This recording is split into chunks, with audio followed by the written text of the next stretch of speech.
when we hear that schools are raising fees, is it because of the natural economic progression, and as things get more expensive, it would be assumed that then you need to charge more? Well, thank you, Doom. First, let me, address the seriousness of the problem. When we have so many kids dropping out of school, we are not living within the stipulation of our constitution that guarantees free basic education for all children. So it's free and compulsory. So it's not charitable, it's not negotiable, and it's not optional. So that's a problem. Secondly, when so many young people drop out, you lack the foundation to make it in life. Education has been the biggest equalizer.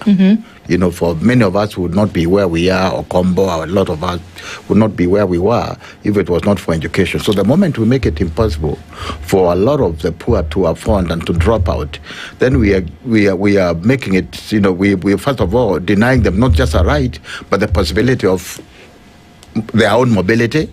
But even for society, if you have so many people not contributing to the growth of the economy, that's a problem. So it's a problem for the individual, it's a problem for society, it's a violation of the constitution.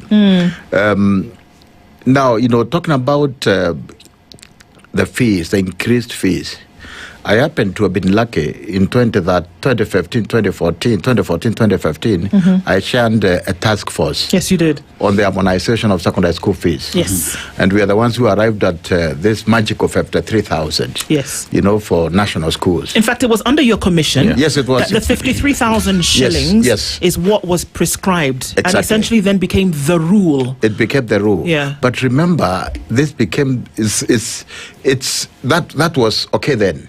And to be honest, to arrive at that, we worked, it was a very consultative process, including school principals, including of schools like Alliance Girls. The principal of the Alliance Girls then was actually the vice chair of the task force.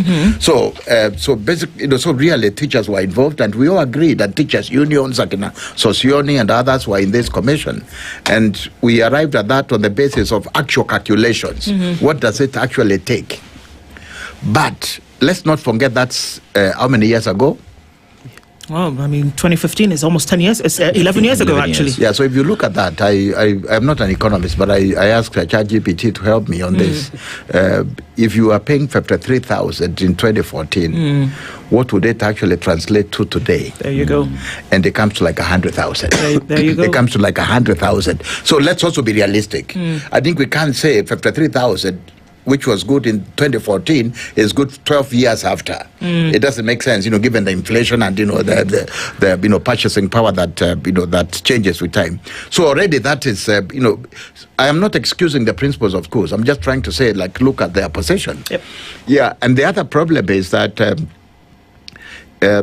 even what is allocated to schools, the 22,000 per kid, there are delays in disbursement. But even worse, when they disburse, they don't get the amount that is recommended. It's not even the 22,000. So principals find themselves in a very difficult position. And then you are forced to, play these other games. You have to, how do you come up with this money? And, Kenya and corruption and all this. So you try to also influence principals, so, for good schools, especially take your kid, and you give them the leeway to begin to ask for other charges and so on.